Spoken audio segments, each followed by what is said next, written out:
Did you know there's a phone number that kills anyone who calls it?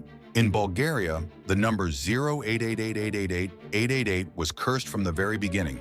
The first person to own this number was the CEO of a major phone company. He died of cancer just months after getting it. The second owner was a mafia boss. He was shot dead while having dinner at a restaurant. The third person lasted only 1 year before dying in a suspicious car crash on a highway. But here's the strangest part. People kept trying to call this number even after hearing the stories. Some said they heard whispers in an unknown language. Others claimed the phone would ring exactly 3 times before going silent forever. The phone company finally shut down the number permanently. They refuse to talk about it to this day. But some say if you dial those 9 eights at exactly midnight, the call still goes through. Would you be brave enough to try? Follow for more cursed mysteries that will keep you awake tonight.